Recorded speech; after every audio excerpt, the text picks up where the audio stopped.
Muy buenos días. Son las 9 en punto de la mañana de este miércoles 13 de noviembre del año 2024 y en este momento a las 9 en punto de la mañana usted está sintonizando en Conexión por Éxito 107.1 FM, la emisora del sur de Miami, Territorio Éxitos. Usted también nos puede escuchar en su teléfono celular con la aplicación Actualidad Media Group. Esa aplicación usted la puede descargar de manera gratuita en su celular. Y si usted entra en www.exitos107.com, además de escucharnos, nos puede ver. Y aquí recibo el saludo de Guillermo Useche en Puerto Ordaz, Carlos Artiaga. Feliz Día Nacional del Teatro. Bueno, felicitaciones a todos los amigos teatreros. Chequea eso, Laura. Gerardo Quijada nos saluda desde Farroupilha, en Brasil. Douglas Isturiz en El Salvador. El amigo Juan Acuña, el camionero, hoy está por Hillsborough, Tennessee. Mimoni Ani Amran en Galaviz, con un clima sorprendentemente cambiante. Xavier Míguez nos saluda con afecto desde Barcelona, en España. Victoria Ambrosino en México. Hugo Boscán en Játiva con 11 grados esta mañana y algo de lluvia en Valencia. José de Villa en Maracaibo con su abrazo estrangulante. Henry Moreno en Atlanta reportando un cielo totalmente despejado con frío y sol radiante. Alfredo y Marianela en Dulcinela, Toronto. Javier Martínez también está en Atlanta, pero sin reporte. Magali Hernández en Dublín. Grey Hernández, un rubiense, muy contento por el gran triunfo del Deportivo Táchira, pero él está en Denver, Colorado. Doña María Alicia Sifontes en Caracas, Abelino Freitas en Lisboa, Saeda Bon en Kissimmee, Rosmary Martínez en South Miami, Gloria Herrera, Bogotá, Gustavo Arias, Guillermo Lozada en Johns Creek, Georgia, Natalie López en Fort Lauderdale, Niroski de Los Ángeles en Montevideo, María Morales en la costa oriental de Falcón con mucha lluvia, Carlos Cueves en Westchester, Ricardo Portal en Béziers, Francia, Cristel Daniela, muy contenta con las designaciones de Donald Trump, la felicito. Edgar Bravo en Madrid, Jorge Anaya en Viña del Mar, Chile. Gracias a todos, pues, por reportar la sintonía de En Conexión. En Conexión es una producción de Floralicia Anzola para Éxito 107.1 FM en Miami. Buenos días, Floralicia. Buenos días, César. Y aquí te mandan saludos desde Marsella, Francia, Eva Broskowski.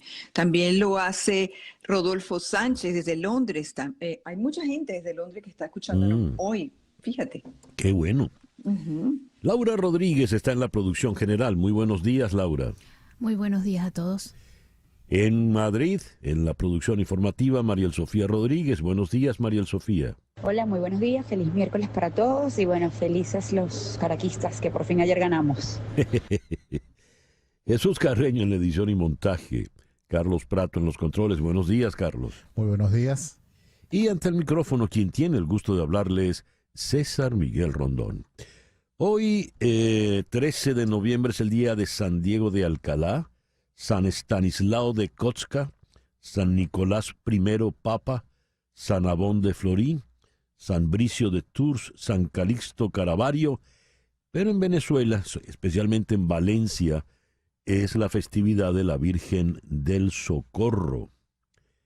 El 13 de noviembre los valencianos y carabobeños celebran y recuerdan a la Virgen del Socorro. Es un día no laborable allí. El principal centro de culto está en la Catedral de Valencia. Felicitaciones a todas las y los Socorro. En el calendario astrológico de Enrico Mariani para el día de hoy tenemos a la luna creciente en Aries, luna de retos, luna de competitividad, luna para plantearse soluciones y tomar decisiones sobre la marcha.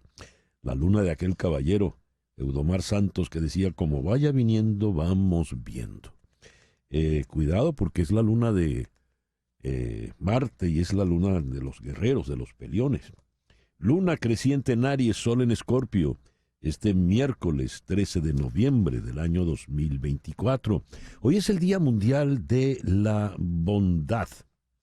El término bondad viene del latín bonus, que significa bueno. Generalmente se asocia con otros valores como la generosidad, la humildad y la paciencia. Es el Día Mundial de los Sistemas de Información Geográfica. Esta efeméride es una iniciativa de la National Geographic Society para celebrar la Semana de la Geografía. Es el Día Internacional de la Enfermedad de Huntington. La enfermedad de Huntington es una patología hereditaria autosómica dominante que consiste en la degeneración progresiva del sistema nervioso central y de las neuronas cerebrales. Generalmente se manifiesta entre los 30 y los 40 años con trastornos psiquiátricos de movimiento y de pensamiento. En Venezuela sí es el Día Nacional del Teatro. Esto lo decretó Nicolás Maduro, siguiendo las propuestas realizadas por el grupo de teatreros y en homenaje a las líneas emanadas del libertador Simón Bolívar en 1828. En 1828 Bolívar habló del teatro. Estos chavistas han puesto a Bolívar a hablar hasta de la arepa. Dios. A ver, desde 1978 se ha celebrado el 28 de junio, el Día Nacional del Teatro, según un libro de actas del Cabildo de Caracas. Y eso fue un decreto de Carlos Andrés Pérez, pero entonces Maduro lo pasó al 13 de noviembre, porque a él le dio la gana, y citó a Bolívar echándole la culpa. Caray. A ver, el programa que hemos preparado para el día de hoy lo vamos a iniciar en Washington con Kelvin Zambrano, director de la Coalición por los Derechos Humanos y la Democracia, abogado de presos políticos.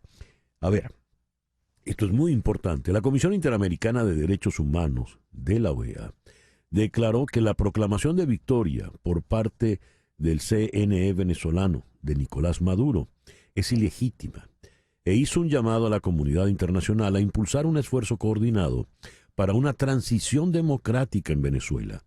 A 3 meses y medio de estas elecciones, nuestro mensaje de hoy es que lo que pasó y sigue pasando en Venezuela no debe aceptarse ni normalizarse, dijo la presidenta de esta Comisión Interamericana de Derechos Humanos, la señora Roberta Clark. En Baltimore vamos a conversar con el analista político principal en Raven, Eduardo Soto. Millonarios y tecnócratas en el gobierno de Donald Trump.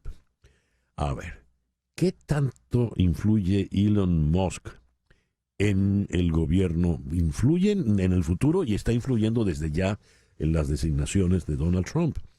Alguien decía, Elon Musk a lo mejor va a un puesto en el gabinete y la respuesta fue, no le hace falta. Ya tiene tanta influencia que no le hace falta tener un puesto en el gabinete. Eso lo vamos a conversar con Soto. En Ciudad de México vamos a conversar con Brenda Estefan, un tema bien interesante. Mike Waltz, asesor de Seguridad Nacional, está ya designado. Waltz, junto con el también congresista republicano Dan Crenshaw, ha sido uno de los principales promotores de la idea de denominar como organizaciones terroristas a los cárteles mexicanos y considerar acciones unilaterales estadounidenses en territorio mexicano. Waltz es de los partidarios de, una vez declarados organizaciones terroristas, entrar a atacarlos in situ. In situ es en territorio mexicano. ¿Qué representa esto? ¿Cuáles son los riesgos de esto? Luego vamos a conversar con la politóloga venezolana Ana Milagros Parra. De acuerdo con la Constitución, para el año entrante corresponden elecciones de alcaldes y gobernadores. Se van a llevar adelante el régimen, el Partido Socialista Unido de Venezuela y sus aliados pseudo-opositores están promoviendo pasar la página de las elecciones del 28 de julio e ir directamente a estas elecciones de alcaldes y gobernadores, con lo cual se estaría reconociendo tácitamente a Nicolás Maduro como presidente electo. ¿Cuál es el escenario que se plantea realmente para la oposición en este contexto? Eso lo vamos a conversar con Ana Milagros Parra. Aquí en Miami vamos a conversar con Mariaca Semprún, quien mañana estrena en el Colony Theater, allí en Miami Beach, su homenaje a Rocío Dúrcal. Y en el foro de hoy lo vamos a dedicar al tema de las conspiraciones. ¿Qué es una conspiración? Pero sobre todo, ¿cuáles son los tipos de conspiracionistas que existen? Porque hay de todo, ¿eh? Esto lo vamos a abordar con el periodista Rafael Salido en la ciudad de Washington, que se ha especializado en esto, y con el psiquiatra Luis Madrid en Caracas, porque el tema de las conspiraciones tiene un aspecto bien interesante desde el punto de vista psiquiátrico. ¿Por qué la gente cree en conspiraciones si estas, por definición, son mentira? Este es el programa que hemos diseñado para hoy, 13 de noviembre del 2024. El 13 de noviembre del año 354 nació Agustín de Hipona, conocido como San Agustín, quien se convierte tardíamente al cristianismo y termina siendo santificado como San Agustín.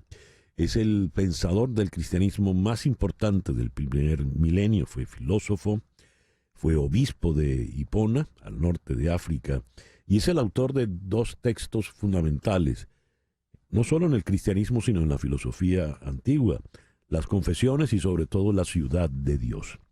El 13 de noviembre de 1850, en Edimburgo, Escocia, nació Robert Louis Stevenson, poeta y novelista.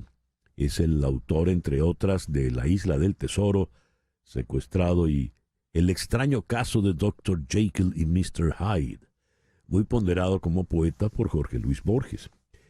El 13 de noviembre de 1923, el ganadero e ingeniero Lucas Fernández Peña funda en la frontera de la Gran Sabana con Brasil la ciudad de Santa Elena de Guairén. Le puso ese nombre en honor a su hija mayor, Luisa Elena. Es decir, la ciudad de Santa Elena de Guairén tiene 101 años el día de hoy. No es la ciudad más joven de Venezuela, la más joven es Ciudad Guayana, también en el estado Bolívar. El 13 de noviembre de 1940, Walt Disney estrena su película Fantasia, donde ilustró una serie de obras muy importantes de la música académica, El aprendiz de brujo, también La consagración de la primavera, de Stravinsky. El 13 de noviembre de 1950 se dio el único magnicidio en la historia de Venezuela cuando fue asesinado Carlos Delgado Chalbó. Fue asesinado en un complot que planificó Rafael Simón Urbina por un problema casi personal. Fue una chapuza tal que terminó muriendo Delgado Chalbó, que era el presidente de la Junta de Gobierno. Y digo una chapuza porque la idea no era asesinarlo, la idea era sencillamente secuestrarlo y obligarlo a que le resarciera a Rafael Simón Urbina algunas propiedades.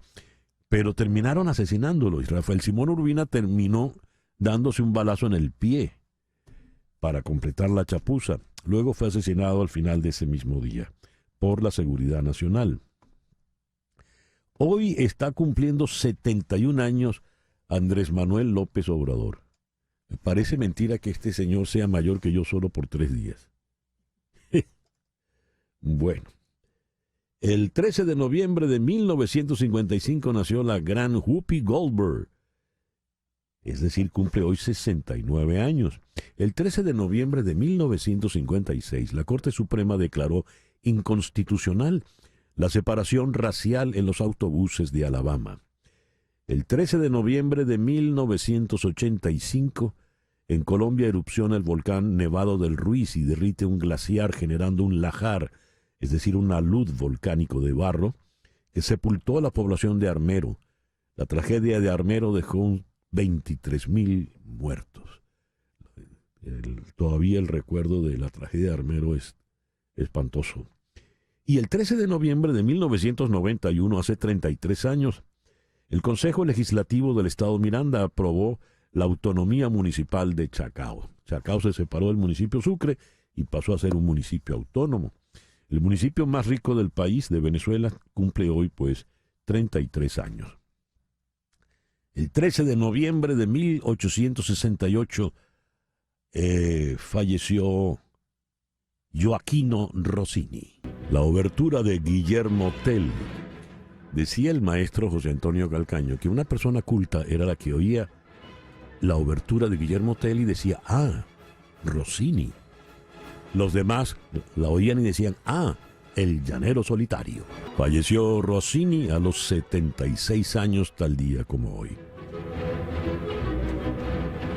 Y el 13 de noviembre de 1915 nació el gran Miguel Aceves Mejía. Qué bonitos ojos tienes. Cuando hace muchos años Napoleón Graciani, Iván Locher y un servidor hacíamos La Flor en el Ojal, designamos a Miguel Aceves Mejía como el padrino del programa y musicalizábamos todas las historias con música de Miguel Aceves Mejía. Y hoy está cumpliendo años la queridísima, mi querida y querida por todos, Soledad Bravo. El editorial con César Miguel Rondón. Leo esta noticia que viene desde Caracas. El Ministerio Público de Venezuela se comprometió a agilizar los procesos de los detenidos tras las presidenciales del 28 de julio. Según dijeron familiares de los aprehendidos al salir de una reunión con el fiscal general Tarek William Saab. Cito: el fiscal general nos atendió el día de hoy. Dijo que comenzaba la celebración de procesos, que venían cosas buenas para los muchachos, que los inocentes van a salir y van a buscar la realidad de todo esto. Eso lo declaró ante periodistas Tiani Urbina, la madre de uno de los 69 adolescentes detenidos. Dijo que el grupo de familiares acudió a la fiscalía. Muchas de las madres de los menores de edad le pidieron a Saab que interceda para que la justicia les otorgue la libertad a los inocentes. Esta reunión se produjo luego de que Maduro le pidiese públicamente a Saab que revisase pues si había algún error procesal, lo cual no deja de ser una charada, porque el que ha puesto presa a la gente es Saab y la ha puesto presa arbitrariamente por orden arbitraria de Nicolás Maduro. Son 2.400 detenidos. Y recordemos lo que había dicho Saab, que es falso que haya niños presos porque lo que hay son adolescentes. Y ya ayer recordábamos pues que un adolescente de 13 años es un adolescente, es un joven, es un adulto o es apenas un niño. No puede entrar ni siquiera una película censura B de las de antes. Hablando del caso de los detenidos, tenemos la circunstancia imperdonable de la joven periodista de la Patilla, Ana Carolina Guaita. Leo esta información que publica CNN. El Colegio Nacional de Periodistas de Venezuela informó que concluyó la audiencia de la periodista de La Patilla, Ana Carolina Guaita, en la que se determinó que pasará a juicio, acusada de instigación al odio, terrorismo y obstrucción de la vía pública. Rechazamos este juicio y delitos que le imputan, porque no se encuentra ajustado a derecho y desde el principio se ha violado el debido proceso y su derecho a la defensa, dijo el Colegio de Periodistas.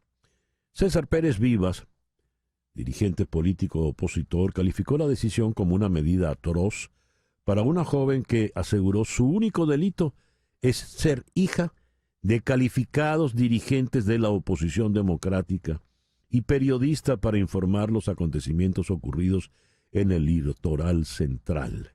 En su opinión, se trata de una justicia politizada que viola los más elementales derechos por obedecer las instrucciones del Estado PSV.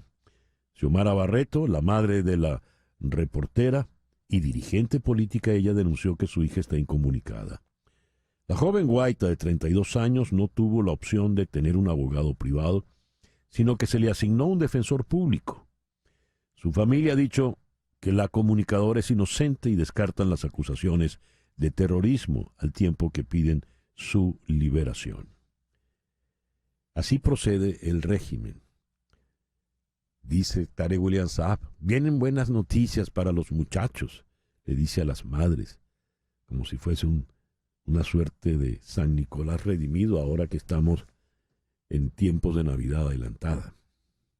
Es una injusticia total por donde se le quiera ver. Imperdonable. 9:23 de la mañana. Una pequeña pausa y ya regresamos con las noticias más importantes de este miércoles 13 de noviembre. Vamos con las noticias. Hoy Joe Biden recibirá a Donald Trump en un símbolo del traspaso ordenado y pacífico del poder. La reunión en el despacho oval servirá además para tratar algunas de las cuestiones abiertas en la agenda nacional e internacional. En particular, el actual presidente trasladará a su sucesor su visión sobre la importancia de no abandonar a Ucrania ante la agresión rusa. Ambos repasarán los temas más importantes, tanto de política interior como exterior, incluyendo lo que está ocurriendo en Europa, Asia y el Medio Oriente, según adelantó el consejero de Seguridad Nacional Jake Sullivan. El presidente tendrá la oportunidad de explicar al presidente Trump cómo ve las cosas, dónde están y hablar con el presidente Trump sobre cómo está pensando en asumir estas cuestiones cuando asuma el cargo. Cita textual para Sullivan. El fiscal especial Jack Smith planea concluir su trabajo y renunciar a su cargo antes de que el presidente electo preste juramento. Trump se ha jactado de que planea despedir a Smith dentro de los 2 segundos de asumir el cargo y también ha hecho otros comentarios amenazantes sobre el fiscal especial, incluyendo que debería ser arrestado. Smith pidió el viernes una suspensión de los plazos en su caso de interferencia electoral contra Trump, señalando tanto la naturaleza sin precedentes de un presidente que asume el cargo mientras enfrenta cargos, como un memorando del Departamento de Justicia que prohíbe el procesamiento de un presidente en funciones. El gobierno necesita tiempo para evaluar estas circunstancias sin precedentes y determinar el curso apropiado a seguir de acuerdo con la política del Departamento de Justicia. Cita textual del comunicado. The New York Times informó que otros miembros del equipo de Smith también planean renunciar. Donald Trump dijo que tiene la intención de nominar al exgobernador de Arkansas, Mike Huckabee, como embajador en Israel, un puesto diplomático de alto perfil en una región tumultuosa. Huckabee, si es confirmado, será la primera persona no judía en ocupar este cargo desde 2011. Llegará a Jerusalén para enfrentar los conflictos en Gaza y Líbano, que han durado más de un año. En la campaña electoral, Trump, un aliado de Benjamin Netanyahu, prometió poner fin al conflicto. Donald Trump anunció que nominará al exdirector de Inteligencia Nacional, John Ratcliffe, para dirigir la Agencia Central de Inteligencia, CIA. Ratcliffe, un excongresista republicano de Texas, se desempeñó como director de Inteligencia Nacional durante el último año y medio de Donald Trump y dirigió las agencias de espionaje del gobierno durante la pandemia de coronavirus. Espero que John sea la primera persona en ocupar los 2 puestos de inteligencia más altos de nuestra nación. Será un luchador valiente por los derechos constitucionales de todos los estadounidenses, al tiempo que garantizará los más altos niveles de seguridad nacional y la paz a través de la fuerza. Cita textual de un comunicado de Donald Trump. La más sorprendente de las opciones para dirigir un departamento prevista por Trump tiene que ver con el Pentágono. El presidente electo dijo que quería que Pete Hegseth, presentador de Fox News y oficial de la Guardia Nacional, fuera el próximo secretario de Defensa. Si se confirma su nombramiento, que suele estar en manos de legisladores, jefes corporativos o exlíderes militares, Hegseth se haría cargo de lo que se considera comúnmente la organización más grande del mundo, con más de 770,000 empleados y 2 millones de hombres y mujeres en uniforme. Su presupuesto es de más de 840,000 millones de dólares y sus finanzas son tan complicadas que nunca se ha realizado una auditoría. Por otra parte, Donald Trump anunció que Elon Musk y Vivek Ramaswamy, su antiguo oponente, en las primarias liderarán un nuevo departamento de eficiencia gubernamental, DOGE, por sus siglas en inglés, para recortar el gasto público y agilizar la burocracia. Trump dijo en el comunicado de anuncio que el departamento en realidad estará fuera del gobierno. Dijo que podría convertirse en el proyecto Manhattan de nuestro tiempo, haciendo alusión a la carrera atómica durante la Segunda Guerra Mundial. Los republicanos de la Cámara de Representantes celebrarán hoy elecciones de liderazgo en las que se espera que el presidente de la Cámara, Mike Johnson, sea reelegido como líder. Algunos conservadores de la Cámara están discutiendo en privado si proponer un rival para Johnson en la carrera por la presidencia, pero sería un gesto simbólico de protesta. Será una votación secreta y Johnson necesita una mayoría simple para ganar. Los senadores republicanos, por su parte, votan hoy para elegir a su nuevo líder y nadie está completamente seguro del resultado. Los senadores John Thune, John Cornyn y Rick Scott finalmente se enfrentarán a sus pares después de un largo foro de candidatos que tuvo lugar anoche. El ex militar de la Guardia Nacional Aérea, Jack Teixeira, de 22 años, fue condenado ayer a 15 años de cárcel por filtrar documentos clasificados, en particular sobre la guerra de Rusia en Ucrania.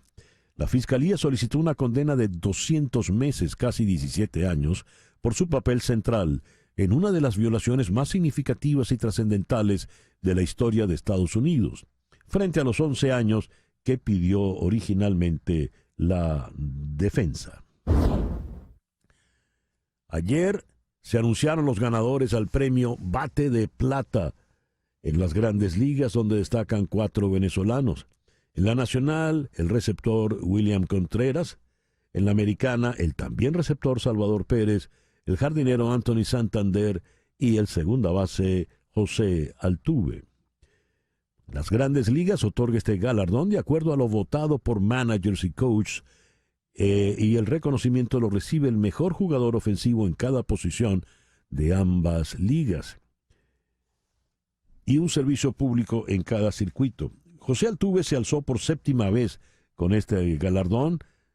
Es la 5ª vez que lo obtiene Salvador Pérez. William Contreras es su segundo bate de plata y el debutante es Santander. El líder chino Xi Jinping estará en Perú para una cumbre Asia-Pacífico, donde se espera que inaugure un megapuerto de $1.300 millones que pondrá de relieve la creciente influencia regional de Pekín. Después de esta cumbre de la APEC, Xi viajará a la cumbre del G20 en Brasil, y algunos analistas creen que el presidente Luis Ignacio Lula da Silva podría aprovechar para anunciar la adhesión de su país a la iniciativa del Cinturón y la Ruta, el enorme programa de inversión en infraestructura de China. Estados Unidos había advertido previamente a Brasilia que pensara realmente en cuál era el mejor camino para la economía. Y a las 9:34 de la mañana vamos con nuestra primera entrevista del día de hoy. La Comisión Interamericana de Derechos Humanos declaró ayer que la proclamación de victoria por parte del Consejo Nacional Electoral de Venezuela de Nicolás Maduro es ilegítima e hizo un llamado a la comunidad internacional para impulsar un esfuerzo coordinado para una transición democrática en Venezuela. A 3 meses y medio de estas elecciones, nuestro mensaje de hoy es que lo que pasó y sigue pasando en Venezuela no debe aceptarse ni normalizarse. Cita textual para la señora Roberta Clark. La señora Clark es la presidenta de la Comisión Interamericana de Derechos Humanos. Vamos a Washington. Allí está el abogado Kelvin Zambrano, director de la Coalición por los Derechos Humanos. Kelvin, muy buenos días. Muchas gracias por atendernos en la mañana de hoy. Buenos días, San Miguel. Gracias a ustedes. ¿Cuál es la trascendencia de este comunicado, de esta declaración de la Corte Interamericana de Derechos Humanos? Sí, bueno, de hecho el día de ayer un grupo de activistas que me encontraba, estábamos sosteniendo reuniones con los distintos miembros de la Comisión Interamericana de Derechos Humanos donde le estábamos pidiendo, solicitando que exploraran un mecanismo para poder solventar la situación que hoy vive en Venezuela. Estas declaraciones de la rueda de prensa que se da en el marco del periodo de sesiones de la CIDH son importantísimas porque tenemos que recordar que este es un organismo de los más importantes dentro del sistema de protección. La Comisión Interamericana de Derechos Humanos se relaciona con los países, se relaciona con los estados y los estados están en la obligación de acatar las recomendaciones que hace la Comisión Interamericana. Esto va a permitir que los distintos miembros de la Comisión Interamericana, que son miembros también de la OEA, puedan reunirse para buscar una salida a la crisis venezolana. Y sobre todo que la Comisión Interamericana marca un precedente frente a la situación de Venezuela porque ya está solicitando, está pidiendo, le está rogando a la comunidad internacional que hagan esfuerzos, que exploren mecanismos para poder consolidar e ir a un proceso de transición, algo que no había sucedido porque la Comisión simplemente había hecho pronunciamientos, había otorgado medidas cautelares por la situación de las violaciones de derechos humanos, pero no había fijado una posición más clara, si se quiere decir, en torno a la situación política propiamente, sino solamente a la situación de los derechos humanos. Entonces yo creo que esto evidencia la preocupación del mundo internacional y coloca sobre la mesa de los actores internacionales la necesidad de buscar una salida a la crisis venezolana. Ahora, el régimen puede hacer caso omiso, ¿verdad? Puede mirar para otro lado, total, no se asumen como miembros de la OEA, no tienen ninguna... se van a sentir que no tienen ninguna obligación de acatar ninguna orden ni ninguna instrucción. ¿Qué pasa entonces?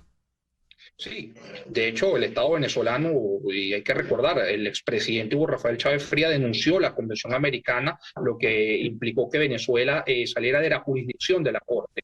Y desde luego, Venezuela no ha acatado ya desde hace más de 10 años las medidas cautelares y los exhortos que hace la Comisión Interamericana. Pero lo importante, y yo creo que es lo fundamental de este comunicado, de estas declaraciones de la presidenta de la Comisión Interamericana, es que estas declaraciones no van dirigidas a las autoridades venezolanas, van dirigidas a la comunidad internacional y plantea el problema de Venezuela como un problema de la región, como un problema del continente, como un problema que afecta incluso la seguridad de los países por tener en la región un gobierno que se ha evidenciado que tiene relaciones con grupos irregulares, que tiene relaciones con estructuras criminales, que persigue a personas más allá de las fronteras que de alguna otra forma impactan la seguridad interna de los estados, y este llamado es un llamado a los miembros de la comunidad internacional, a los estados, para que busquen una solución a este problema. Yo creo que el mensaje va dirigido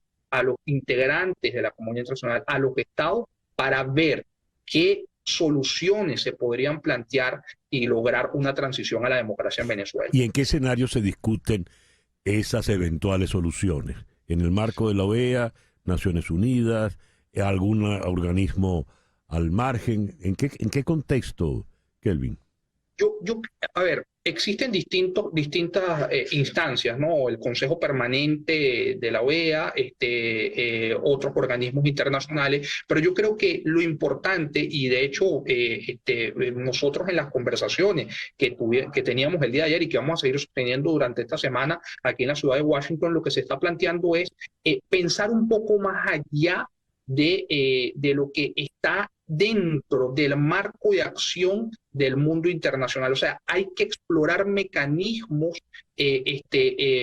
distintos a los que se han implementado en otras situaciones, porque recordemos que la situación de Venezuela es inédita, es un sistema autoritario que tiene sus particularidades, y el abordaje para la solución del conflicto venezolano no puede ser con mecanismos tradicionales. Hay que pensar más allá de lo que de las estructuras que se han creado en el mundo internacional y concertar una red de países para buscar la forma de una salida negociada, una salida en la que se pueda llegar a un acuerdo donde los mismos miembros del gobierno quizás vean la posibilidad de una salida. Yo creo que a ellos les preocupa hoy en día el tema de, por ejemplo, corte penal, las persecuciones que se puedan estar iniciando en virtud del principio de jurisdicción penal. Yo lo que creo es que se tiene que colocar sobre la mesa las distintas opciones donde ellos sientan que puedan tener una salida acordada.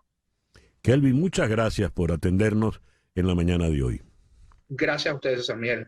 Kelvin Zambrano es abogado, profesor universitario, es abogado de presos políticos y es el director de la ONG Coalición por los Derechos Humanos y la Democracia.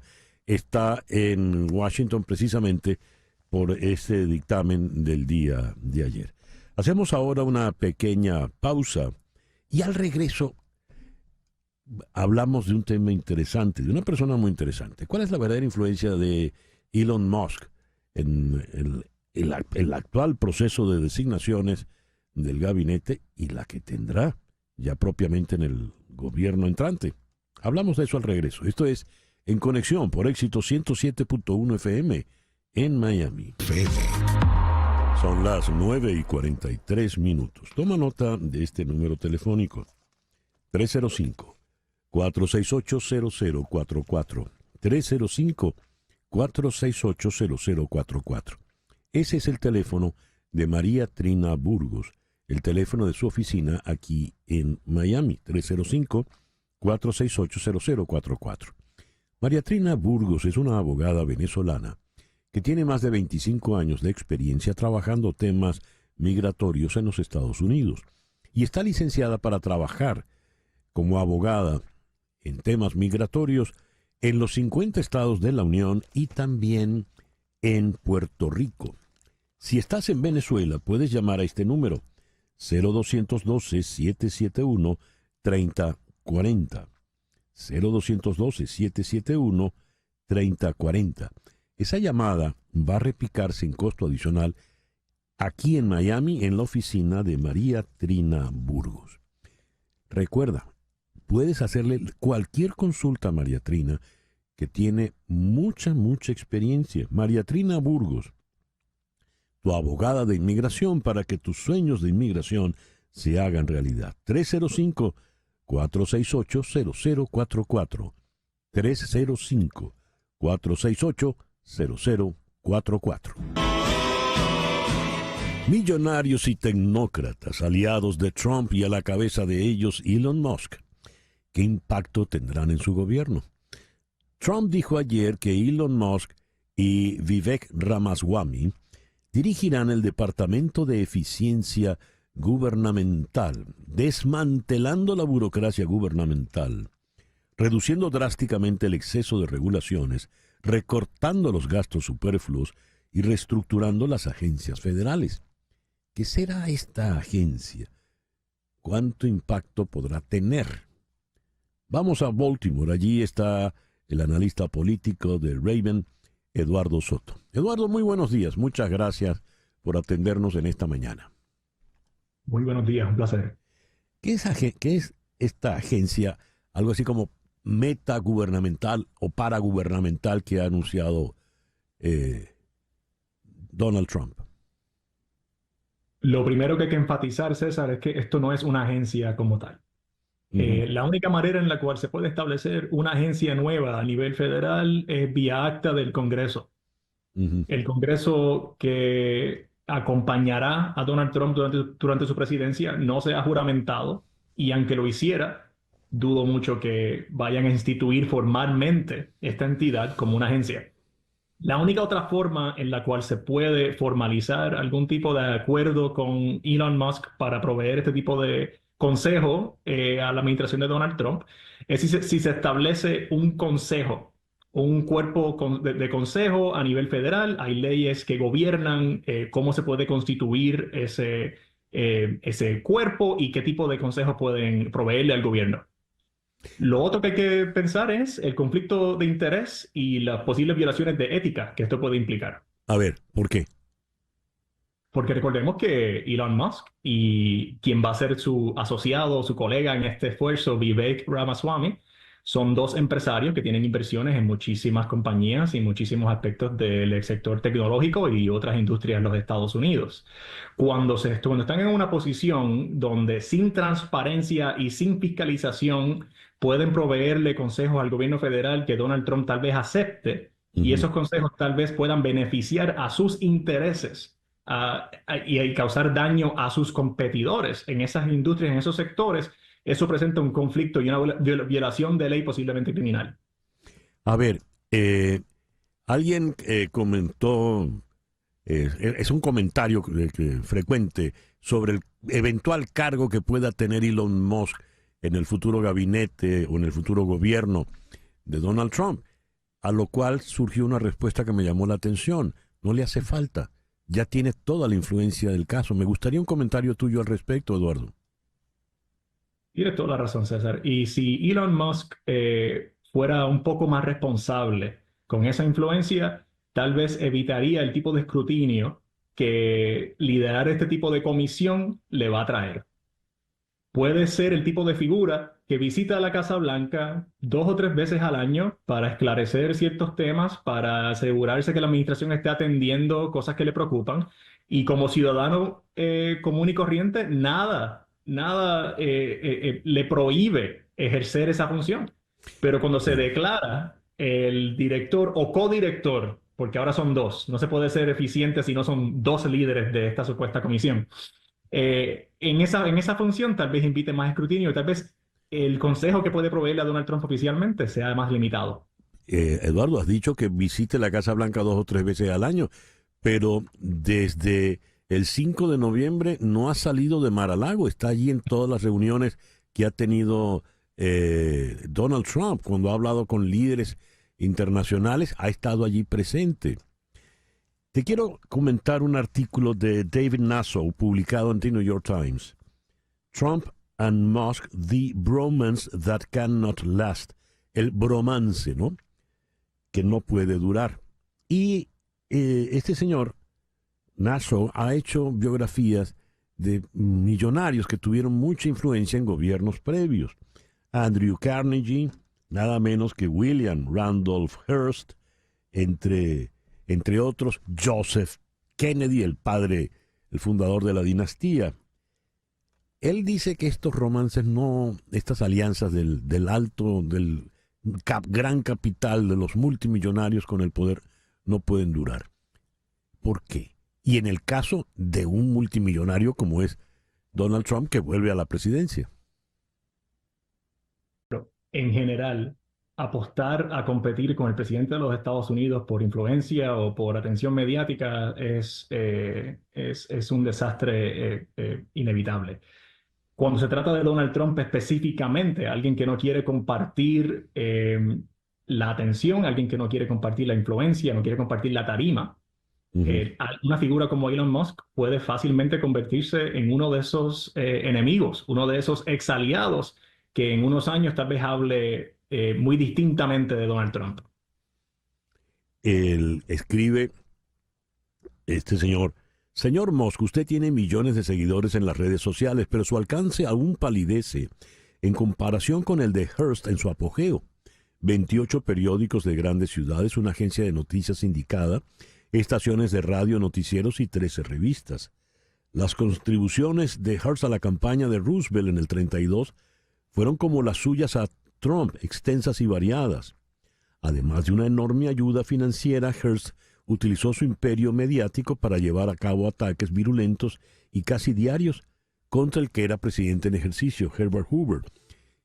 ¿Hasta dónde nos puede llevar este paralelismo? Y no dejemos de recordar que William Randolph Hearst es el personaje de El Ciudadano Kane, la famosa película de Orson Welles. Eduardo, por favor. Wow, César, una pregunta interesantísima porque Elon Musk ha buscado con cierto éxito el reemplazar el espacio mediático a la mayor manera, de la mejor manera posible, usando su plataforma de Twitter que ahora se llama X. Elon Musk ha querido posicionarse como una persona que puede filtrar la información, que puede directamente hablarle a un movimiento que predominantemente favorece a Donald Trump como como político, como figura política. Y hemos visto la deterioración, no solamente por parte de Elon Musk, sino por el rol que ha tenido las redes sociales y las compañías Big Tech. Hemos visto una deterioración, una erosión de los medios noticiosos y los foros noticiosos a nivel local en particular.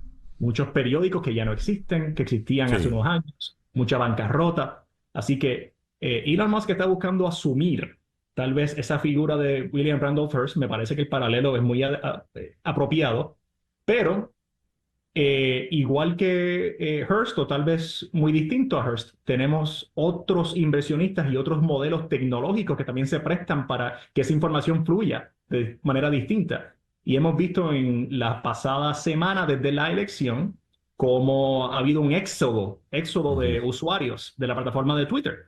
Así que la influencia de Elon Musk sobre el ecosistema de información está más limitado hoy de lo que era la semana pasada.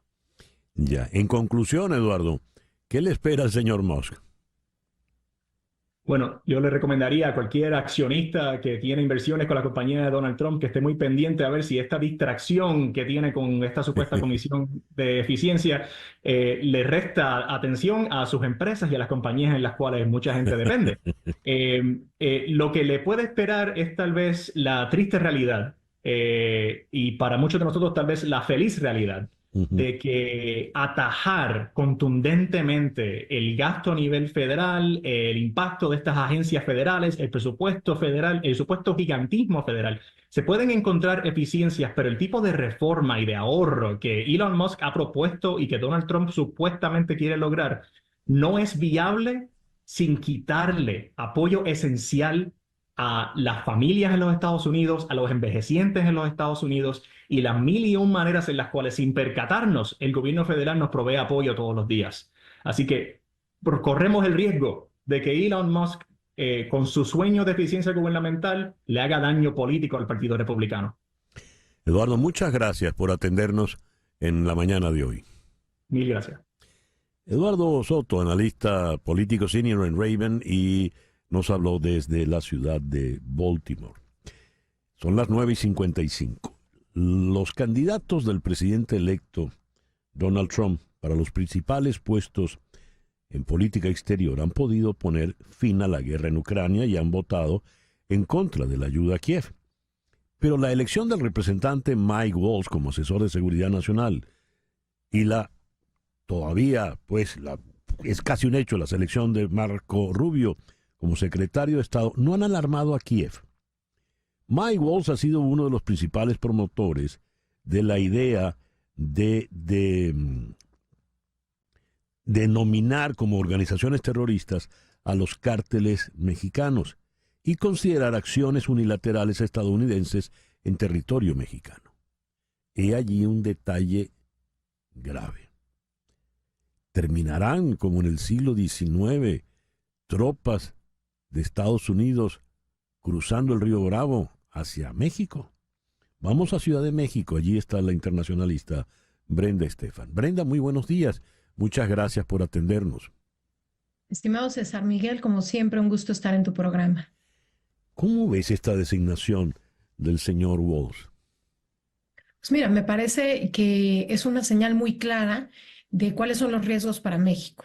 Es decir, todas las designaciones de los días recientes refuerzan esta idea de que México estará al centro de las decisiones de política y de política exterior de la administración Trump, principalmente por dos temas: el tema del fentanilo y los cárteles de la droga, y el segundo, el tema migratorio, ¿no? Hemos visto cómo los nombramientos son de línea de mano muy dura en la frontera, de mano muy dura contra la población migrante, y el caso de Michael Waltz como asesor de seguridad nacional, pues él ha sido uno de los principales impulsores de que se cataloguen como organizaciones terroristas a los cárteles de la droga mexicana, y en virtud de ello poder utilizar las capacidades militares de Estados Unidos para luchar contra ellos.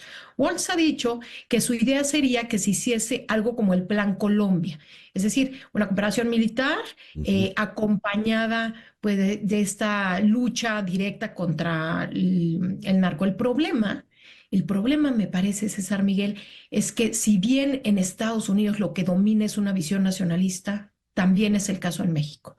El actual gobierno de Morena tiene entre sus cuadros figuras pues ultranacionalistas que a veces no tienen la idea de que la cooperación en materia de seguridad es importante para México. Si bien el Estado está totalmente rebasado en sectores del país por la presencia del crimen organizado y es cierto que desestabilizan a México, no hemos visto a lo largo de estos ya más de 6 años de gobierno de Morena la voluntad de tomar cartas en el asunto y tampoco hemos visto la voluntad de trabajar de la mano de Estados Unidos para que no sean acciones unilaterales desde el gobierno estadounidense, sino acciones coordinadas, bilaterales, en el mejor interés de los dos países en materia de seguridad para luchar contra los crímenes, contra los cárteles de la droga de México. Pero asumiendo que, dado el carácter de estos señores, el tono con que hablan, el carácter radical y contundente de sus sentencias, ¿qué pasa si mañana, amparados en esta consideración de terroristas, envían tropas a territorio mexicano? Porque cuando citas el caso, perdona la interrupción, cuando citas el caso Colombia, había la anuencia del gobierno colombiano. Claro, En este caso no. ¿Qué pasaría, Brenda? Eso es lo que me parece preocupante. Creo que van a empezar con una primera intención de trabajar con el gobierno de México para luchar contra los cárteles de la droga. Creo que su primer intento será eso, hacerlo de la mano del gobierno de México. Dependiendo de la reacción del gobierno de México, pueden venir diferentes decisiones de Washington. Si el gobierno de Claudia Sheinbaum se niega a colaborar, a trabajar de la mano con Estados Unidos en materia de seguridad por el mejor interés de ambos países, creo que podrían venir acciones unilaterales. Antes de que hubiese una invasión por tierra o una acción de mayor envergadura, creo que veríamos acciones de inteligencia acompañadas con drones quizás en zonas muy sensibles como Sinaloa. Es decir, este escenario, como planteas, de que haya una invasión por tierra, creo que todavía está algunos pasos atrás. Creo que primero intentarán que sea de manera coordinada. Si no es de manera coordinada, será de manera unilateral, porque es parte del proyecto central de Donald Trump. En una visión unilateral, creo que comenzarían por drones, por elementos de inteligencia, por ciberseguridad, etcétera. Y como un último recurso, pues ya una cuestión más de un tema de boots on the ground que realmente no le gusta a los estadounidenses, no les ha funcionado, está la población estadounidense muy en contra de ello y el gobierno lo sabe. Entonces creo que todavía estamos lejos de una posición así, que hay pasos antes, pero creo que ahí el mensaje está claro para el gobierno de Claudia Sheinbaum, de que está en el mejor interés de México colaborar en esta materia. Y a todas estas, ¿cómo ves a la señora Sheinbaum? ¿Cuál podrá ser su reacción? Porque, caramba, no desde lejos, desde aquí, desde la ciudad de Miami, cuesta un tanto descifrarla, Brenda, te lo confieso. Pues mira, es que el tema es que no le hemos visto separarse del proyecto de López Obrador. Es decir, ha sumado temas a la agenda política, como el tema medioambiental, como el tema de ciencia, como el tema de gobierno digital o el tema de mujer.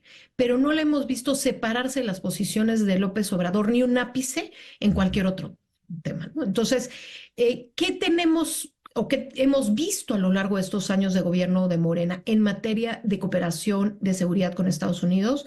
Pues que hemos llevado a niveles verdaderamente bajos de esta cooperación, al nivel de que cuando sucede el evento en donde el Mayo Zambada termina en Estados Unidos porque llega con una avioneta en donde viajaba con el hijo del Chapo, el gobierno mexicano no estaba enterado, ¿no? Es decir, fue una acción unilateral, pero con el sello Biden. Es decir, si era una gota de sangre, digamos, una acción unilateral cuidada, que no necesariamente sería el caso con un gobierno Trump. Yo creo que ella no se va a separar mucho de esta visión, pero tiene o podría poner ante Morena, ante los diferentes grupos de Morena, que me parece ella está cuidando no pelearse con ellos, porque no es solo que López Obrador quiera gobernar, sino que ella no puede deshacerse de todos estos diferentes grupos de Morena que están hoy en la Cámara de Diputados, en el Senado, etcétera, porque pues se le generaría una crisis interna. Pero para mantenerlos dentro de la lógica de cooperación con Estados Unidos, podría argumentar ella que en virtud de la actitud del gobierno de Trump, etcétera, pues tiene que haber un ajuste en esta agenda de cara a Estados Unidos. Brenda, te agradezco mucho que nos hayas atendido en la mañana de hoy. Gracias a ti, César Miguel, por la invitación. Muy buenos días a todos. Buenos días. La destacada internacionalista Brenda Estefan desde Ciudad de México. Son las 10:03 de la mañana. Hacemos una pequeña pausa y al regreso venimos con nuestro foro del día de hoy. Vamos a hablar de conspiraciones, conspiracionistas y los tipos de estos que tanto hay. Teorías conspirativas. ¿Qué son estas teorías? ¿Cuáles son las personas, los tipos que difunden estas teorías conspirativas? ¿De qué manera se caracterizan? ¿Por qué lo hacen? Y más allá, y por ello hemos invitado a un psiquiatra al programa, ¿por qué estas teorías conspirativas, que en la mayoría de los casos son muy burdas y muy alejadas de la realidad, persuaden a la gente? ¿Por qué la gente las cree, las sigue? ¿Dónde está la seducción? Para nuestro foro, en el día de hoy, contamos con el periodista Rafael Salido en Washington, conocedor de estos temas, los ha bregado periodísticamente. Rafael, muy buenos días, muchas gracias por estar con nosotros en esta mañana. Muy buenos días, muchas gracias a vosotros por la invitación, como siempre un placer. Y para abordar ese punto de vista psiquiátrico, el poder de seducción que tiene una teoría conspirativa, en la ciudad de Caracas está el doctor Luis Madrid, médico psiquiatra. Luis, buenos días. Buenos días, César Miguel. Un gustazo estar acá y bueno, y compartiendo con Rafael esta palestra. A ver, vamos a, en primer lugar, Rafael, contigo a definir teoría conspirativa. ¿Cómo la podemos entender de una manera general? Bueno, pues en realidad es una muy buena pregunta. Son aquellas informaciones que se difunden, que generalmente basados en sospechas, en miedos, y que buscan realmente marcar una agenda. Entonces no es una teoría que a lo mejor hay que demostrar o que a lo mejor hay distintas hipótesis y se pueden debatir. Generalmente nos referimos a ellas cuando son teorías claramente que tienen una intencionalidad, y esa intencionalidad muchas veces es la que está detrás de esa difusión. Y por desgracia, en los tiempos que corren, muchas veces también hay todo un motor, toda una estructura que se encarga de difundirla para hacer que esa agenda, para hacer que esas ideas lleguen a una audiencia lo mayor posible. La verdad es que las redes sociales en ese sentido están ayudando muy poco. Hay que destacar, yo creo que el papel de las redes sociales. Se nos critica mucho a los medios, pero hay que recordar que los medios tenemos una cierta responsabilidad civil. Un medio de comunicación per se, en teoría, no puede mentir, no puede dar opiniones, pero es diferente una opinión de un dato. Y somos responsables civiles en caso de manipular información o de informar de manera falaz. En redes sociales eso no es así, es una cosa que se está quedando muy atrás, la legislación, la regulación. Antiguamente no es lo mismo una persona como comentando con sus amigos qué es lo que piensa, o si piensa que las vacunas, bueno, no es lo mismo eso que tener una persona con una audiencia de 20 millones que le está escuchando y además está después redifundiendo ese mensaje. Ahora, ¿por qué estas teorías conspirativas convencen, seducen a un público masivo, Luis? Bueno, las teorías conspirativas, bueno, están diseñadas, Rafael mencionaba perfectamente bien, tocan la parte emocional, ¿no? La parte irracional del individuo, porque los conspiracionistas normalmente inoculan el estrés a través de la generación de duda. Tocan el núcleo de la duda, te ponen a dudar sobre un tema en particular. Esto, por supuesto, te da un estado de incertidumbre que puede ser corto o prolongado. El conspiracionista trata de que sea por un periodo bastante prolongado para comenzar a generar ansiedad y que tú te veas en la obligación de realizar lo que llamamos un cierre cognitivo. Cuando la incertidumbre se mantiene por un tiempo prolongado, moderadamente o de manera importante, el individuo, la mente, necesita hacer lo que llamamos un cierre cognitivo. Entonces uno le busca como una idea, buscar algo donde agarrarme o donde darme sostén, ¿no? Donde apoyarme ante una situación de incertidumbre. Bueno, el conspiracionista te da esa respuesta. Entonces te hace el cierre cognitivo de manera inducida, por lo cual tú quedas enganchado y tú sientes que es propio esa situación cuando realmente es inducido por el conspiracionista. Ahora, ¿quiénes son los conspiracionistas? Para ser breves, ¿no? Ajá. Son personas, grupos o instituciones que generan fake news o noticias falsas, también pueden distorsionar la realidad, eventualmente también pueden radicalizar información que es cierta, ¿ok? Con la finalidad de una ganancia secundaria. Esta ganancia secundaria puede tener, dependiendo del origen puntual, puede ser una ganancia secundaria personal, grupal o institucional, político, una religión, etcétera. Puede ser evidente o puede ser no evidente. La ganancia secundaria puede ser consciente o inconsciente. Hay gente que lo hace compulsivamente, por ejemplo, la gente que hacen hoax para generar pánico y hay un goce inconsciente en generar pánico en la población. Y por supuesto para generar adeptos, o que llamamos algunas veces seguidores, ¿no? Adeptos y generar dinero en muchos casos. Se ha determinado los tipos de conspiracionistas, Luis.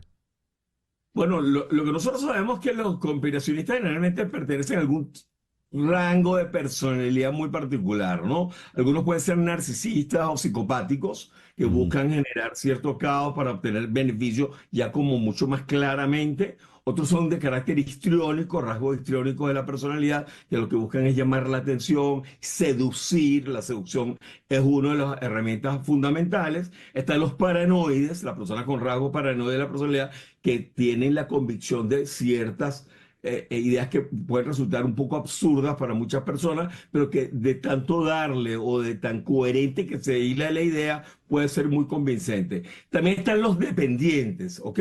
Están los conspiracionistas que tienen más rasgos dependientes de la personalidad, que lo que hacen que son muy sumisos, asumen la información de manera automática, sumisa, sin cuestionar, y son los potenciales replicadores de la información. Y por último, bueno, las conspiracionistas que tienen un carácter más institucional, como ya mencioné, y que, bueno, que buscan una finalidad. Ahora, hay varios tipos de conspiracionistas, ¿no? Ahorita le doy la palabra a Rafael.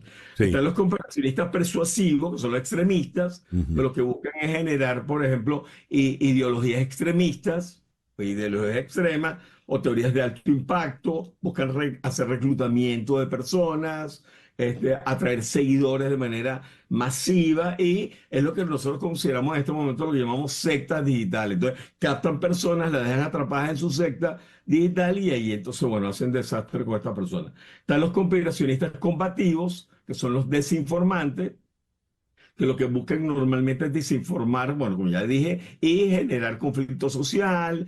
Puede ser generado muchas veces por gobiernos o entidades, religiones, grupos políticos. Generalmente son falsedades en ráfagas, son mentiras repetidas de manera sistemática. Por ejemplo, lo que ocurrió en los años 80 con Rusia, por ejemplo, con lo del HIV. Recordemos que en Rusia se dio la idea de que había sido un virus inventado por los Estados Unidos para acabar con cierta parte de la población, etc. Y así luego con el COVID-19 también ocurrió algo muy parecido que coincidía con algunas cuestiones electorales, y buscan dividir y polarizar.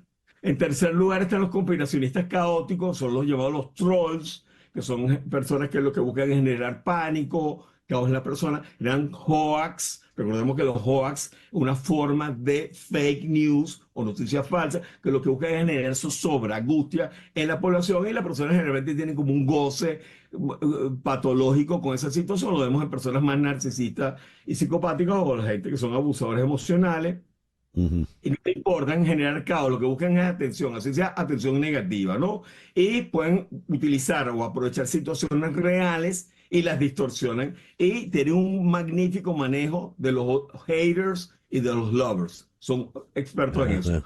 Están los cooperacionistas comerciales o buscadores de lucro, que son los que para ganar dinero, influencia, reconocimiento, y los generadores de guerra sucia. Yo recuerdo hace muchos años aquí en Venezuela hubo un rumor que estuvo circulando sobre que en una venta de pollos muy reconocida, una marca de pollos muy reconocida aquí en Venezuela, un niño le había dicho a la mamá que había conseguido una pieza de pollo con ojos, y cuando la mamá vio era que había un roedor empanizado, ¿no? Entonces, Ujú. era casualmente ese rumor que se generalizó en todo el país, coincidió con que se había introducido una marca internacional de pollo frito también en ese momento. Entonces, bueno, recordemos eso. Y están los conspiracionistas comunes, que son los que buscan atención, que es lo que ya te mencioné, que son los replicadores dependientes, que realmente son personas muy dependientes y que generalmente replican la información a través de las redes sociales como WhatsApp u otras redes sociales, y siempre hacen la pregunta: ¿será cierto esto? Me llegó esto y la verdad que suena como verdad.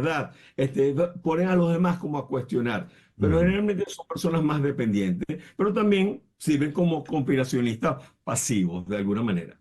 Muy bien. Luego de este análisis largo del psiquiatra del doctor Luis Madrid, vamos al contexto político actual aquí en Estados Unidos. ¿Cómo han funcionado estas teorías conspirativas? Le pregunto a Rafael Salido, que está en el centro del poder allá en Washington. Bueno, pues aquí han sido claves. Yo creo que estamos aquí en Washington todos dándole vueltas a por qué el resultado electoral ha sido el que ha sido un tanto sorprendente. La victoria de Donald Trump, que además ha ganado hasta, parece ser que se va a hacer hasta con el voto popular, es una mayoría incontestable. Realmente los principales, más allá de que uno ya podía hacer una mejor campaña, otro otra peor, al final lo que ha pesado aquí mucho es una serie de sensaciones y de sentimientos que tiene el electorado y que realmente no casan con la realidad. Se habla mucho de que aquí muchísima gente ha votado por el tema de la economía, por la situación económica en el país, los precios están caros. Eso es una realidad, los precios están caros. Pero la realidad es que los precios están caros porque hay una inflación que ha estado viniendo desde antes de que viniera la administración Trump. Perdón, la administración Biden ya venía con la administración Trump, tiene mucho que ver con la pandemia, con el gasto generalizado y no es Ujú. exclusivo de este país, lo hicieron muchos países.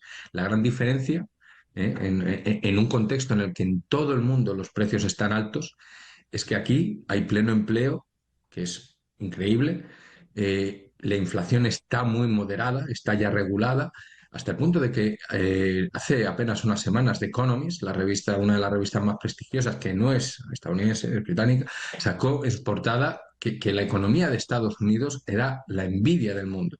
Eso no ha pesado nada comparado con una persona constantemente repitiendo que el país se está yendo a pique porque la economía es terrible, porque la Ujú. gente no puede llenar los depósitos de gasolina, porque la gente tiene que trabajar dos trabajos. Yo recuerdo, solamente pensando en la pandemia, una de las cosas que sorprendió al mundo entero es que muchísimos de los trabajadores sanitarios, ya por entonces, antes de esto con Trump, tenían dos trabajos, cobraban miserias. Eso no ha cambiado nada. La situación en ese sentido no ha cambiado nada.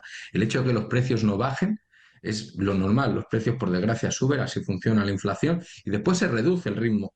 Pero deflación no es habitual, no es una cosa que se pueda pedir. Sin Ujú. embargo, ha pesado muchísimo. Ha pesado.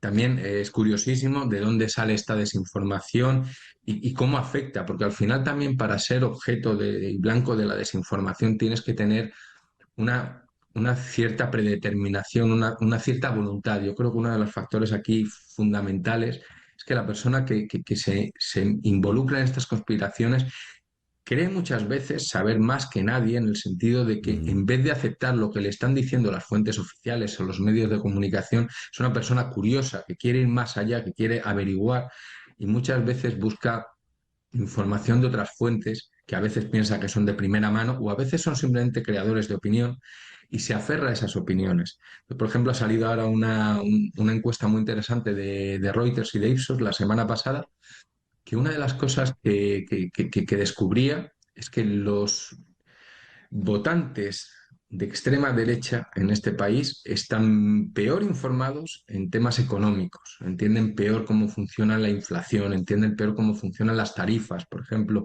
los tarifas, que los llaman aquí, perdona, los aranceles, que es una de las cosas que Donald Trump quiere imponer. Y sin embargo, nadie parece entrar al debate de, bueno, si tú impones aranceles, te los van a imponer a ti. Este es un país que es principalmente exportador, les va a venir fatal. Da igual, o sea, al final la gente está escuchando y eso es uno de los grandes misterios y yo creo que es una de las cosas con las que el gobierno de Estados Unidos lo ha pasado muy mal en esta campaña, es da igual cuál sea tu mensaje, si al final el receptor del mismo no te cree y prefiere optar por otros canales, por otros mensajes, porque al final a día de hoy eso yo creo que es una de las grandes diferencias con lo que antaño no teníamos tantas fuentes de información y uno tenía que elegir a cuál iba, si iba a una televisión, si iba a un periódico, y generalmente se fiaba de esa fuente de información, que a veces le decía cosas que no le gustaban, a veces cosas que le gustaban. A día de hoy son tantas las opciones que tú no tienes por qué pararte a escuchar a alguien que te está diciendo algo que puede que sea verdad, pero no es lo que quieres escuchar. Te puedes buscar otras fuentes.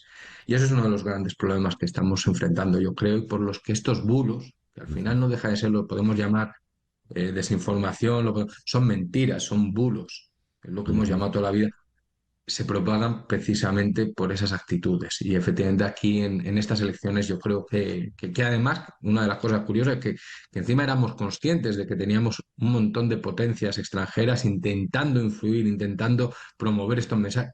Da igual, al final nada de eso, nada se ha tenido en cuenta.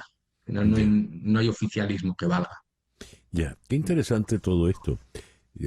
Como un comentario de cierre a un viejo bolero que popularizó Olga Guillot, titulado Miénteme, decía: voy viviendo ya de tus mentiras.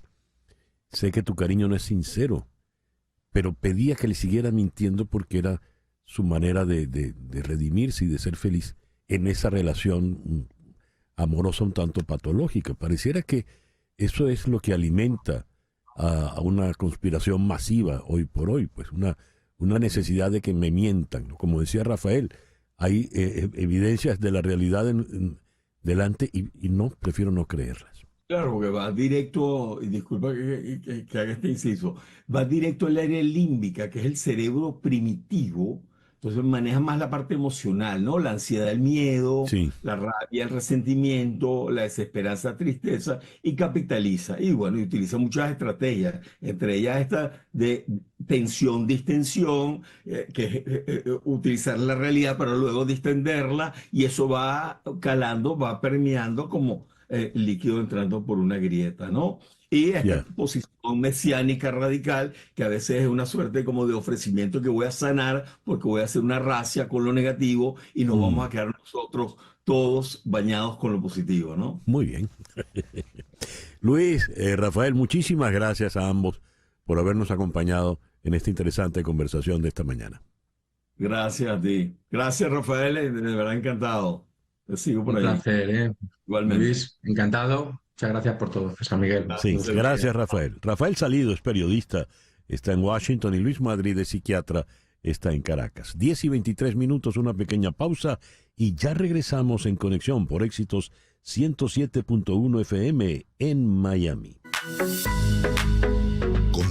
De acuerdo con la Constitución venezolana, para el año 2025 corresponden elecciones de alcaldes y gobernadores, además de parlamentarias. Ante el nuevo escenario electoral, Nicolás Maduro decidió nuevamente separar las elecciones de alcaldes y las de gobernadores, que en 2021 se hicieron de manera conjunta. Está previsto que se den esas elecciones como pretenden algunos, incluyendo al gobierno, el partido de gobierno y algunos partidos de dirigentes supuestamente opositores. Vamos a consultar este tema con la politóloga Ana Milagros Parra. Ana Milagros, muy buenos días. Muchas gracias por atendernos en la mañana de hoy. Muchas gracias por la invitación y más para hablar de este tema, que creo que hay que hablarlo más fuerte y hacer ahínco en esto para no normalizar que después del 28 de julio el gobierno de Nicolás Maduro no ganó las elecciones y fue Edmundo González el que ganó las elecciones, y el gobierno de Nicolás Maduro se ha mantenido en el poder por medio de represión y violencia, y esa es la única manera en la que se ha podido mantener en el poder y mantener a muchas personas a raya. Yo sé que las elecciones regionales están pautadas en la Constitución, pero si vamos a la Constitución en Venezuela, también se supone que debieron mostrar actas, mostrar pruebas de que ganaron las elecciones, y eso no está pasando, ¿no? Entonces, hay una agenda que se está impulsando desde el gobierno, como yo le digo, de pasar la página. Y la está impulsando el gobierno, pero hay muchos actores de la sociedad civil y políticos que están jugando con esa narrativa. Incluso el día de hoy, el día de ayer, hay personas de partidos como Un Nuevo Tiempo, personas de partidos como Primero Justicia, hablando de que hay que ir al proceso de diálogo que el presidente de la Asamblea Nacional, Jorge Rodríguez, está abriendo, ¿no? Y no es un diálogo con las principales figuras opositoras, como María Corina, sino diálogos con esos grupos de los partidos políticos, incluidos los partidos políticos que han sido judicializados, que uno le dice acá en Venezuela los alacranes, ¿no? Pero son partidos judicializados que no son opositores, ¿no? Sino son figuras que juegan a ser opositores para poder tener esa pantalla de que hay pluralidad en Venezuela. Entonces está esa agenda de vamos a ir a elecciones en 2025 para tener pedacitos de poder a esas personas en los partidos políticos con ese pensamiento de que se pueden hacer cambios regionales, aún así ellos no hayan reconocido una elección presidencial. ¿Cómo tú piensas en un proceso electoral regional cuando una elección presidencial no fue reconocida y no se siguieron los parámetros legales para poder hacerla, ¿no? Entonces hay que llamar la atención en esto. No se puede pasar la página 2028, del 28 de julio, no se puede ignorar, porque esto es otra cosa. En la narrativa de estos actores, que vuelvo a decir, está el partido, el PSUV, está el gobierno, y hay bastantes personas de la sociedad civil, incluidas ONGs, que tratan de pasar la página y casualmente no mencionan violaciones de derechos humanos. Y creo que eso es muy importante, porque después del 28 de julio, Venezuela vivió un pico represivo que me atrevo a decir el más grande de nuestra historia republicana. Un pico represivo donde pasamos de alrededor de 300 presos políticos a más de 2.000, incluidos niños, personas menores de edad, que han sido, y seguimos denunciándolo, y desde la sociedad civil tiene que tener esa narrativa. No se puede pasar la página y recordar lo que pasó el 28 de julio, porque no solamente fue un candidato el que no se le reconoció, sino que está respetando la voluntad popular de millones de venezolanos que no votaron de nuevo por un solo candidato, sino por democracia y libertad en Venezuela. Entonces, esta agenda normalizadora también la está teniendo gobiernos aliados al chavismo, o vamos a decirle gobiernos tibios que dicen, bueno, mira, los problemas venezolanos los resuelven los tribunales venezolanos, sin mencionar que en Venezuela no hay Estado de Derecho. ¿Cómo tú vas a unas elecciones regionales con partidos judicializados, con personas que ya no creen en elecciones y con actores políticos que no tienen ningún tipo de legitimidad con las personas?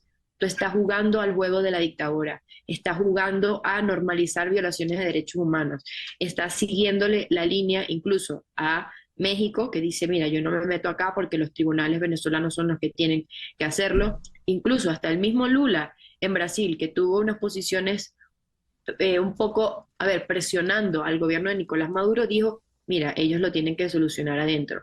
Y creo que es un papel y es una tarea que tenemos comunicadores, personas de la sociedad civil, ONGs, defensores de derechos humanos, políticos y ciudadanos, que no se nos olvide que el 28 de julio el ganador no fue el gobierno de Nicolás Maduro y que están en el poder solamente por violencia. Y es un precedente para la región también, porque ¿en qué momento se ha demostrado un fraude? ¿En qué momento se ha demostrado con papeles, con pruebas, que son las actas, pruebas que también son directamente del Consejo Nacional Electoral, porque no son las actas de la oposición, son actas que salieron de máquinas oficiales, que han rodado prácticamente Latinoamérica, que tenemos a expertos diciendo no podemos validar el resultado de la elección del 28 de julio, pero tú sigues una agenda normalizadora como si nada estuviese pasando, como si dentro de Venezuela la gente solamente viviera por miedo, pero hay una convicción de que se ganó unas elecciones y que ellos están allá gobernando por lo que tienen, que son las armas, es la represión y la tortura. Ana Milagros, a ver, un sector del país quiere normalizar. Entiendo por ese verbo tan particular el pasar la página. Aquí no ha pasado nada. Nicolás Maduro Moros es el presidente reelecto, como él le gusta decir, y seguimos adelante ahora con unas elecciones regionales, de alcaldes, gobernadores y hasta parlamentarias. Ese es un escenario. El otro escenario es el que no normaliza, no acepta como normal lo que está ocurriendo e insiste en que Nicolás Maduro Moros no es el presidente reelecto, sino que el presidente electo es Edmundo González Urrutia, quien debe tomar posesión el próximo 10 de enero. Bien, dados esos dos escenarios, cuando llegue el 10 de enero del 2025, ¿qué va a ocurrir? Habida cuenta que un sector tiene la razón por la voluntad popular, porque lo apoya la Constitución, pero el otro tiene el poder, tiene el dinero, tiene la riqueza y tiene las armas. Históricamente suele ganar el que tiene el poder sobre el débil, porque David solo le ganó a Goliat en la Biblia, por ahora. ¿Qué va a ocurrir entonces, Ana Milagros? Si ponemos escenarios probables, lo más probable, y eso por eso yo no quiero nunca subir expectativas con respecto al 10 de enero, es que Nicolás Maduro se va a juramentar en Venezuela, se va a juramentar en la Asamblea Nacional y él va a decir que es el próximo presidente, es el presidente de la República, ¿no? Hasta este momento, si yo supiese, la estrategia opositora la dijera, pero hay una interrogante de cómo se van a volver a reorganizar las fuerzas democráticas para enfrentar el próximo paso. Pero el 10 de enero no es una victoria para Nicolás Maduro y el 10 de enero no se termina una etapa. El 10 de enero empieza otra etapa que a mí me gusta llamarla de resistencia pacífica, de resistencia civil, y no es fácil organizar las fuerzas, no es fácil convencer a las personas que luchen en contra del miedo, y acá por eso es una tarea gigante que no se hace y no se cumple en el corto plazo, porque eso es otra cosa que tenemos los venezolanos muy dentro de nuestra cabeza y muy internalizado, que las cosas que se hacen nosotros luchamos, nosotros nos organizamos, los venezolanos se organizan y hay un pico donde el gobierno se destabiliza porque necesita volver a reorganizarse porque hay bastante presión interna. Después de eso baja, los ánimos bajan y vuelve la agenda normalizadora que es diálogo y elecciones regionales. Lo vimos en 2017 y lo hemos visto, es un ciclo, ¿no? El punto es que ahora el ciclo que se está cerrando y abriendo otro tiene un hito muy importante que son, y repito, son elecciones presidenciales que todo el mundo reconoce y no ha terminado de reconocer la victoria de Nicolás Maduro, ¿no? Entonces, en el corto plazo, Nicolás Maduro se va a juramentar. En el mediano y largo plazo es tarea de la sociedad civil reorganizarse y cuál va a ser la estrategia en contra del gobierno, porque hay una capital político que se capitalizó y se puede seguir capitalizando, que es el descontento de las personas y los millones de venezolanos que están afuera que pueden hacer presión, ¿no? Pero no es una estrategia como la que siempre hemos hecho. Hay que reivindicarnos, hay que también ser más creativos con respecto a la estrategia social, porque hay estadísticas que dicen que cuando tú estás en un proceso de presión interna es más efectiva la resistencia pacífica que la violenta.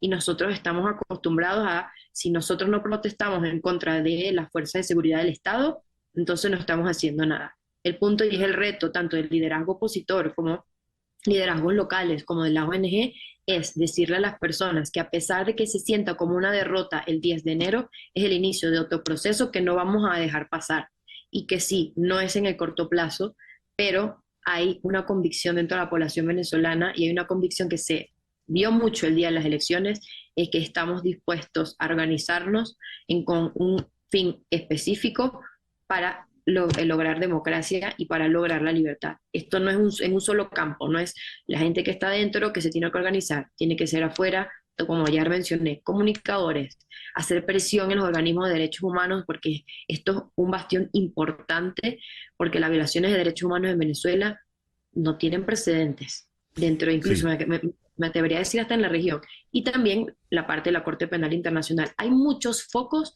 donde el gobierno no está ganando. El punto es que lo que hicieron fue dispersar a la sociedad civil por medio del miedo y hay que volver a reorganizarse y eso no es fácil. y tienes un detalle, que tu líder está en la clandestinidad, ¿no? Y no puede hablar tampoco mucho. No puede ¿Sabes? hablar, no se puede mover, no puede salir a que la vean, a hacer campaña. Eso es un... No lo puede hacer, pero los venezolanos somos la voz también de ella. Y algo que también me gusta resaltar, nosotros tenemos unos ciclos de presión donde cuando no se logra el objetivo en el corto plazo, los venezolanos ya como que se separan de ese liderazgo y lo responsabilizan y le dan culpa al respecto. Por ejemplo, pasó con Juan Guaidó, pasó en las protestas 2014, con María Corina eso no está pasando. Con María Corina no hay una narrativa general venezolana en donde, bueno, ya no le creo a ella y empiezan a hablar mal de ella o a satanizarla. Todo lo contrario, es como, mira, ella está ahí, está resistiendo con nosotros y vamos a esperar qué hace. Y eso es algo muy importante también cuando hablamos, y a mí me gusta enmarcar todo esto en estrategia de resistencia civil o lucha no violenta. Eso no es una teoría que nosotros hemos estudiado, pero ha sido efectiva. Y para mí es lo que se tiene que aplicar en Venezuela porque le das el poder a la sociedad civil en una organización que no es de un día para otro, pero es un terreno donde el gobierno no tiene poder. Ellos tienen poder en la violencia y en las armas, pero no en la organización y en la presión, y eso es algo que lo vimos en las elecciones. Se presionó por medios no violentos y tuvieron un pico donde tuvieron que reorganizarse, incluso están teniendo purgas internas, porque el tipo de régimen venezolano no son estables por naturaleza. Entonces, yo sé que son muchas variables y yo sé que es difícil comunicarla a la gente, pero hay que saber de que el 10 de enero, a pesar de que Nicolás Maduro seguramente no es una victoria para él, y empieza otro proceso en lo que los venezolanos debemos reorganizarlo y tratar de callar las voces normalizadoras. Ana Milagros, muchas gracias por atendernos en la mañana de hoy. Muchas gracias a ti, siempre a la orden. Ana Milagros Parra es politóloga venezolana. 10:40 de la mañana. Vamos al corte. Vamos al corte, me dice aquí la señora Laura, y ya regresamos con una sorpresa. Una pausa y regresamos con César Miguel Rondón en Conexión. Esta noche a las 9, análisis semanal. Esta noche le toca moderarlo a Carlos Acosta. ¿Hacia dónde va Donald Trump? Es la pregunta con la que ha convocado a sus invitados. Héctor Benítez, abogado de inmigración. Agustín Acosta, periodista del programa Cada Tarde en Actualidad Radio. Y el economista Tulio Rodríguez, asesor inmobiliario. Eso será análisis semanal con Carlos Acosta a las 9 de la noche. Y antes, a las 8, la última con Carla Angola. Todo esto por TVV Network. A ver. Ahora sí. María, que estás con nosotros. Sí, César. ¿Cómo qué estás? bien. Te preguntaba, ¿cómo van los ensayos? Bueno, muy bien. Estamos aquí en el teatro desde temprano. Siento lo de la señal, porque es que, claro, aquí el Wi-Fi está un poco cobarde. Pero estoy muy contenta, muy emocionada, muy ansiosa. Hay muchas cosas a la vez. ¿Y qué? Cuéntale a nuestros oyentes qué va a ser el espectáculo, Mariaca. Mira, el espectáculo es tal cual un homenaje a Rocío Dúrcal, a sus mayores éxitos, y va a ser un recorrido por esa voz que nos acompañó por tantas generaciones, junto a una banda de músicos excepcionales y un mariachi en vivo. Vamos a tener videos, vamos a tener un dispositivo escénico y vamos a tener sorpresas de las que no quisiera hablar para que se las encuentren aquí mismo. Pero va a ser un espectáculo muy bello que honra básicamente los mayores éxitos de la historia musical de Rocío Dúrcal. Qué bien. Y, a ver, vas a estar mañana, a partir de mañana, ¿no? Sí, a partir de mañana a las 8 de la noche, de jueves a domingo. Es decir, desde el 14 hasta el 24. Vamos a estar 2 semanas de jueves a domingo y domingo doble. O sea, son 10 shows. Ah, muy bien.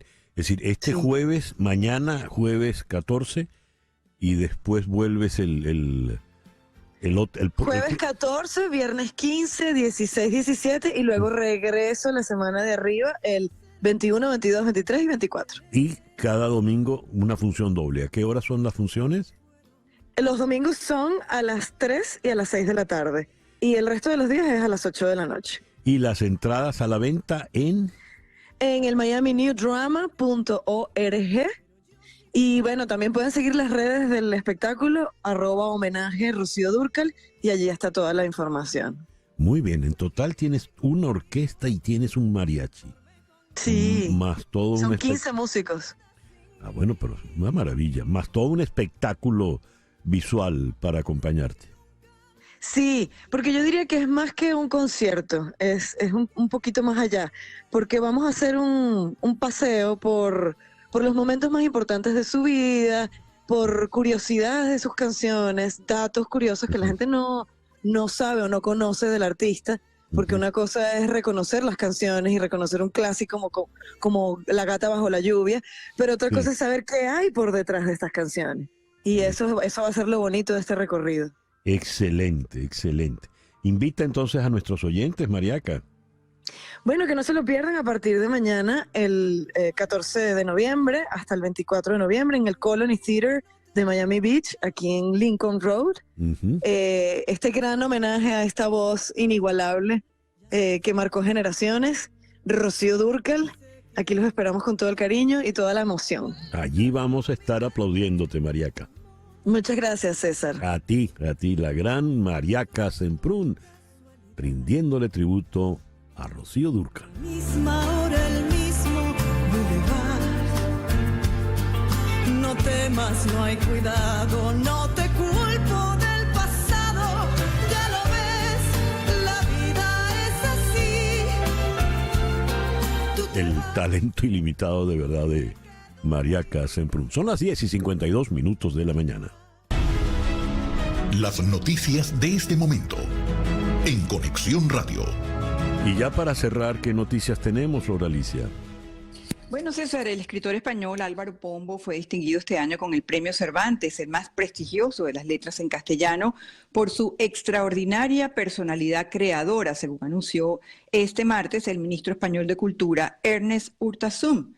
Álvaro Pombo dijo, ha creado aquello que define a los grandes escritores, un mundo literario propio, imperecedero e imprescindible que conmueve y que conduele. Recordemos que Álvaro Pombo nació en 1939 en Santander, en el norte de España.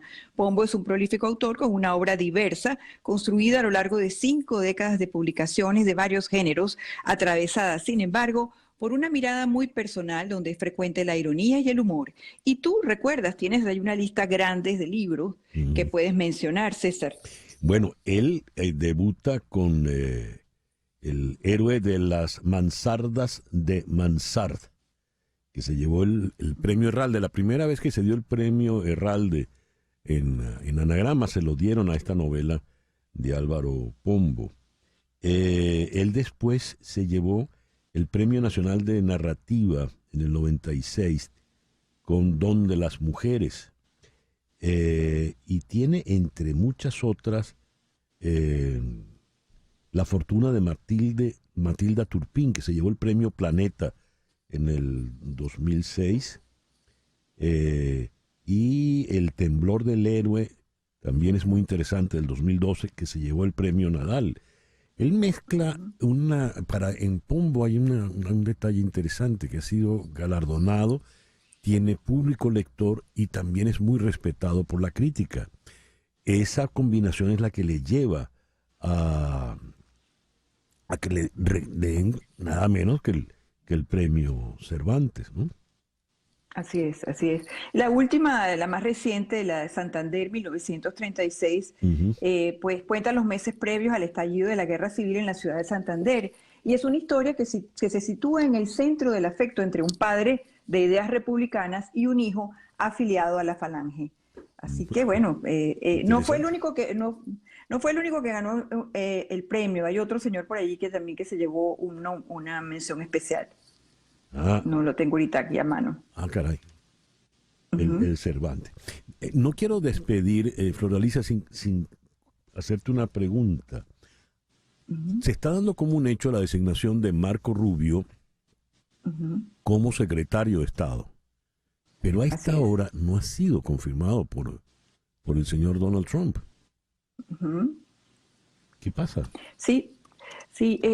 Tú sabes que estaba leyendo en varias de las fuentes de información que sigo, mucha de la técnica que utiliza Trump es lanzar un nombre y ver cómo reacciona, digamos, el Partido Republicano, cómo reacciona el Partido Demócrata, cómo reaccionan los aliados o los enemigos, y en base a eso pues va tomando como que una idea más clara de hacia dónde quiere ir. O sea, por eso se ha mantenido así como un nombre mencionado, hecho ligero. Y realmente te digo, si te pones a revisar las redes sociales, a Marco Rubio le han caído con todo. Han empezado a sacar algunos de los momentos en donde criticaba a Trump cuando estaba compitiendo con él en las primarias. Y bueno, la verdad es que hay que esperar a ver qué termina pasando con él. Pero en líneas generales, siento que su nombre pues ha despertado mucho interés, ¿no?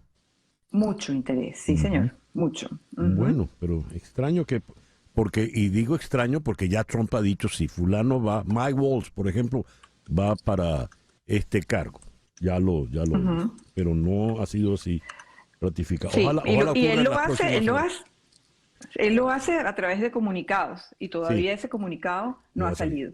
Bueno, por lo pronto la noticia está en Washington porque regresó Donald Trump para ir a la oficina oval a entrevistarse con el señor Biden. Esa es la noticia para hoy. Así es. Gracias, Flor Alicia. Son las 10:56. En Conexión fue una producción de Flor Alicia Anzola para Éxito 107.1 FM, con Laura Rodríguez en la producción general, María Sofía Rodríguez en la producción informativa, Jesús Carreño en la edición y montaje, Carlos Prato en los controles y ante el micrófono. Quien tuvo el gusto de hablarles, César Miguel Rondón.